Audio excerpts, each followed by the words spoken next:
السلام عليكم ورحمة الله وبركاته. ازيكم حبايبي، عاملين ايه؟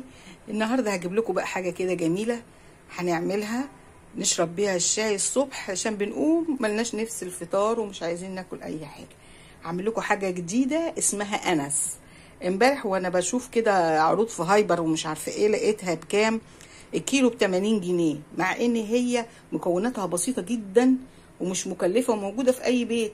فقلت لا لا لا، اما اقوم اعمل صينيه قوام ولا 80 جنيه ولا حاجه. رحت جايبه 3 بيضات وعليهم معلقتين خل صغيرين وعليهم معلقه فانيليا صغيره، وحطيتهم في المضرب. ورحت جايبه كوبايه سكر حبيبات عادي ونقصت منها معلقه حطيتها على الدقيق، وهقول لكم ليه دلوقتي. حطيت ادي كوبايه السكر عليهم وهضربهم بالخلاط بالميكسر. خلاص. ومحضره معايا كوبايه الا ربع زيت اهي، ومحضره معايا بقى ايه 3 كوبايات دقيق وعليهم معلقه السكر اللي انا شلتها من الكوبايه اللي انا حطيتها على البيض، ومعاهم 4 معالق ينسون. اليانسون طحنه 3 معالق بعد ما حمصتهم تحميصه خفيفه قوي كده، لفتين على النار ورحت طحناهم عشان طعمهم يبقى ايه كويس في الانس. وبعدين برضو الفايده نحصل على الفايده، عشان لو هو حبيبات واكلناه حبيبات ونزل حبيبات مش هنستفاد منه.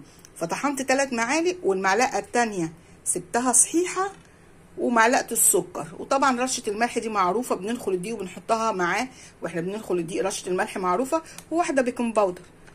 حضرت كل الحاجات ديت، وطبعا انا قلت لكم على كوبايه الزيت، كوبايه الا ربع زيت، وهنضربه في الميكسر.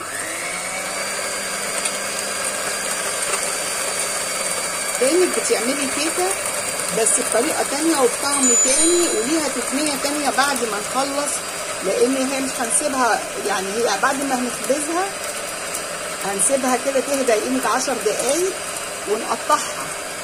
وبعد ما نقطعها كده شرايح تخينه شويه زي التوست، بس ايه قطع اتخن شويه، ونروح حاطينها على الجنب كده. وبدل ما هي صينيه نفردها في صينيتين وندخلها بعد كده بقى ايه تاخد لها تحميصه على الجناب ديت علشان ايه علشان تبقى ناشفه، ونسيبها تتهوى في الهواء كويس هتبقى ناشفه الى حد ما. ودوقي بقى الجمال والطعم والروعه بعد كده. يعني صدقيني مش هتشتري اي حاجه للفطار ولا باتون ساليه ولا اي حاجه من اللي هو كعب الغزال والمنين والكلام الفاضي ده كله. دي هتغنيكي وهتعجبك جدا، وخصوصا الناس اللي بيحبوا اليانسون ويفضلوه. هتشوفوها طريقه جميله جدا هتعجبكم. وانا طبعا بقى علشان ما اوجعش دماغكم بالميكسر ده هيضرب بس الميكسر شويه وبعد كده ارجع لكم تاني. ودلوقتي بعد ما ضربتها كويس هنزل بايه 3/4 كوبايه الزيت. نزلت ب3/4 كوبايه الزيت،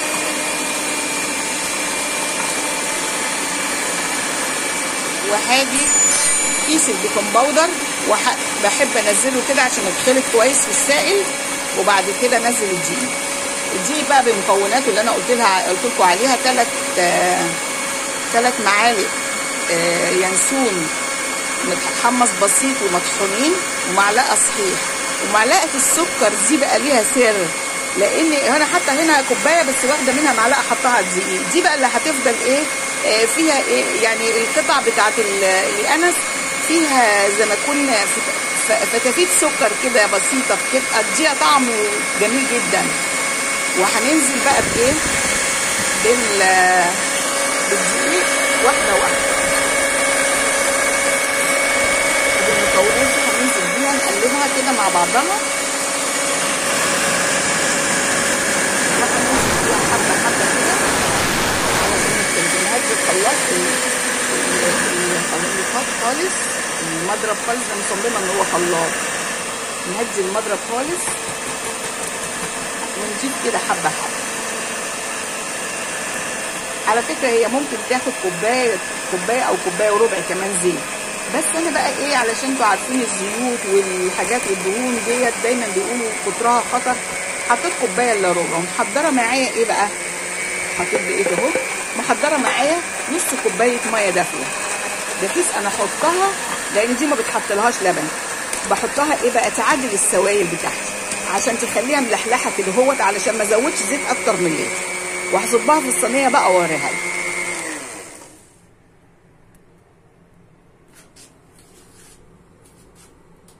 وده شكلها، عملت صينيه كبيره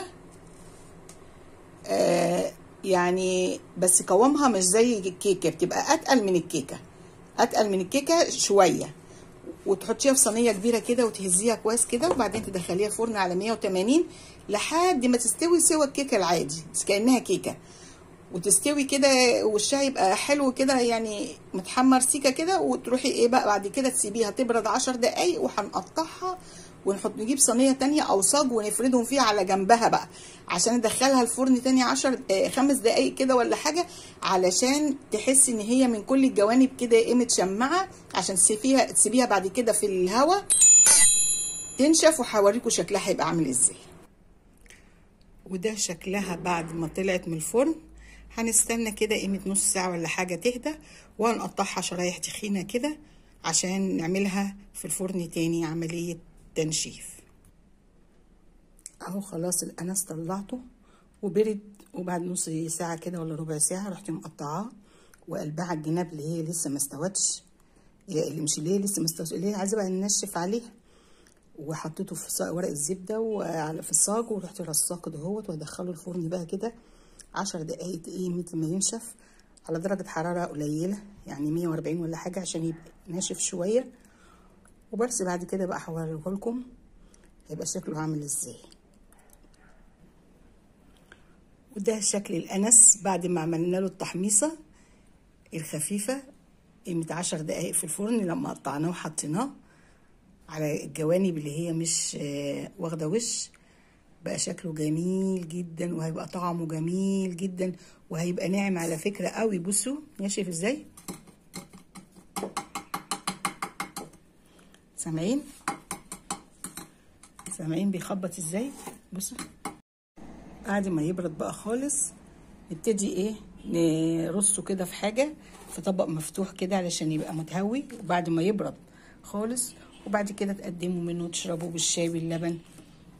جميل جميل جميل جميل جميل جميل، هيعجبكم جدا. وكل ده ب3 كوبايات دقيق و3 بيضات وكوبايه سكر وايه تاني، وواحده طبعا بيكنج باودر، و3 معالق ينسون ناعمين، ومعلقه ينسون خشنه، و3/4 كوبايه زيت، وايه تاني قلت لكم، وكوبايه السكر قلناها، و3/4 كوبايه زيت. كل الحاجات دي هتلاقوها في الفيديو، في اول الفيديو كلها قايلاها، بس طعمه جميل. وبصوا قد ايه، سامعين صوته؟ هيبقى مقرمش كده وجميل قوي مع الشاي في الفطار او مع العشاء. واتمنى يكون عجبكم باذن الله، وما تنسونيش في اللايك والشير، واشكركم والى اللقاء.